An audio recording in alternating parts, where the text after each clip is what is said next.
Good afternoon, class 11. So, we are continuing the chapter thermodynamics. Today is the seventh part of the chapter. Now, we saw the thermodynamics, the first law of thermodynamics and the equation that it gave us, which was if Q amount of heat is given to a system, some amount of it will be used in increasing the internal energy and the rest of it will be used in doing work. So, Q is equal to delta U plus W. Now this W is work done, we know. The work done is either on the system or by the system, and we also did several cases of this first law of thermodynamics, various types of processes in systems. Now let us shift our attention to this delta U part. What is this delta U part? Delta U is change in internal energy. This is change in internal energy.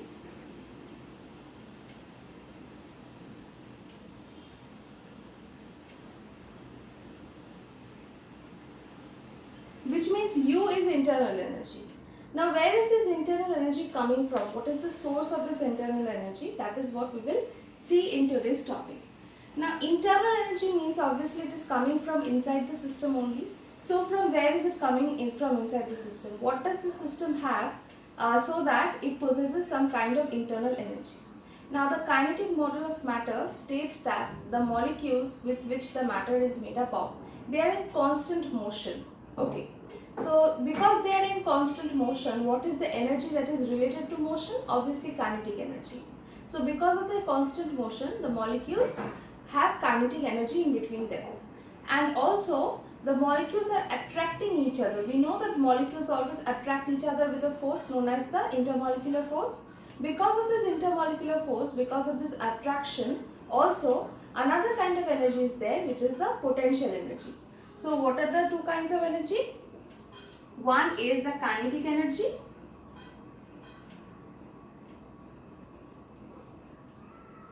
because of the constant motion of the molecules, and another is the potential energy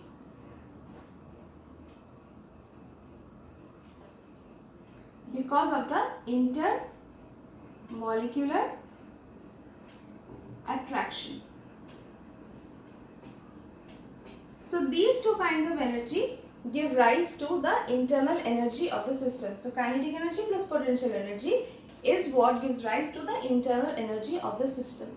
Now about the kinetic energy, now there are different kinds of molecules. There can be monoatomic molecules, there can be polyatomic, diatomic, various types of molecules are there. If the molecule is monoatomic, it only has translational kinetic energy. It only has translational kinetic energy. Translational kinetic energy means it can only move in one direction. Because of only that motion, it has got kinetic energy. So monoatomic molecules have kinetic energy only due to the translational motion. Whereas if it is a diatomic or a polyatomic molecule, whether it is a diatomic or a polyatomic molecule, apart from the translational motion, they also have two other kinds of motion. What are the two other kinds of motion? Number one, they are vibrating in their position always. So because of that, we have the vibrational kinetic energy. Also, they are rotating about their axis, which passes from their center of mass, from the center of mass of the molecules. Okay, so because of that, we also have rotational kinetic energy. So translation is there. Apart from that, we have the vibrational kinetic energy plus the rotational kinetic energy. These are the kinetic energies that give rise to the, along with the potential energy, they give rise to the internal energy of the system. Now the potential energy of the system, we know that in gases, the molecular attraction is the least, right? So in solids, the molecular attraction is the highest. It is somewhat less in liquids, and in gases, the molecules are so far apart that they barely attract each other with any force. So potential energy part is very less in this. Mainly it is dependent upon kinetic energy only. Okay. And for if it is an ideal gas, one of the criteria of an ideal gas is that the molecules are not attracting each other at all. So for ideal gas, the internal energy is totally the kinetic energy only. there is, we do not find any ideal gas in nature as such, but in theory purpose, in physics, we deal with ideal gases a lot of times. So for ideal gases, the kinetic energy is the only source of the internal energy, and this kinetic energy depends upon temperature. That means if you are increasing the temperature, the kinetic energy will increase, and if you are decreasing the temperature, the kinetic energy will decrease. Obviously, if you increase the temperature, the molecules will start moving with greater speed, they will start moving more vigorously, so the kinetic energy will increase, and if you decrease the temperature, the reverse thing will happen. So this was about the internal energy of the system, and these are the sources of the internal energy of the system. So this was about internal energy. Now the next thing we will do is specific heat.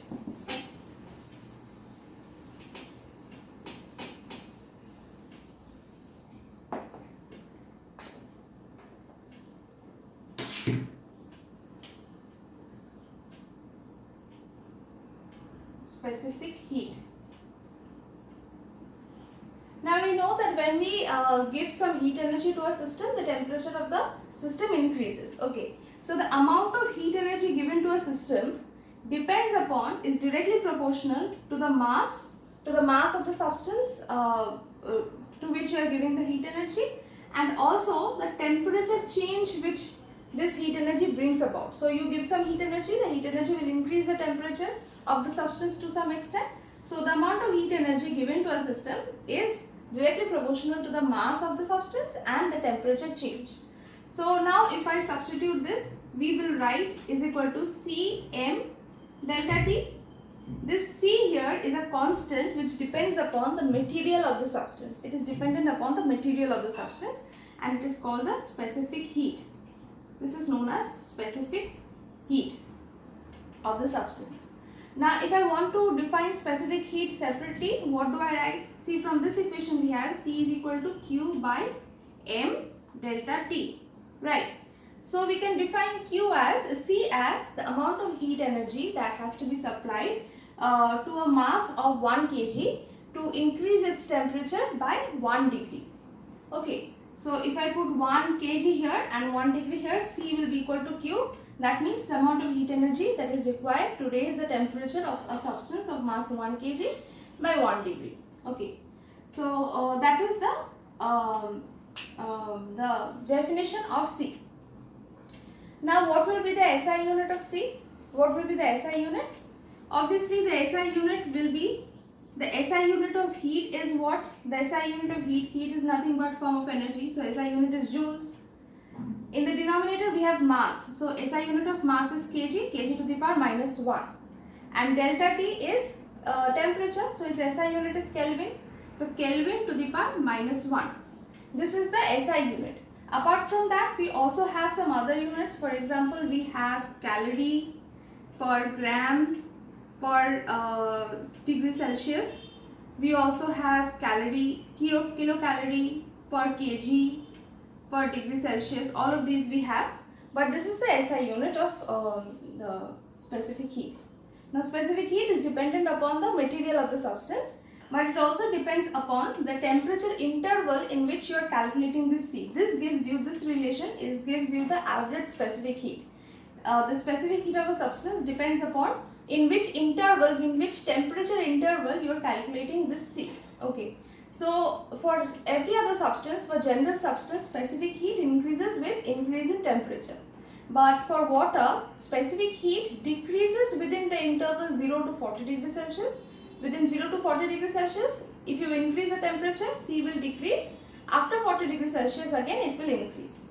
So water is different, but for rest of them, C increases with increase in temperature, and after a certain temperature, it becomes constant. For water, it is different. From 0 to 40 degrees Celsius, it will decrease. After 40 degrees Celsius, it will increase. So this was about specific heat. Now in the next video, we will learn about the two types of specific heat in case of gases, and also what are the relations in between them. Thank you.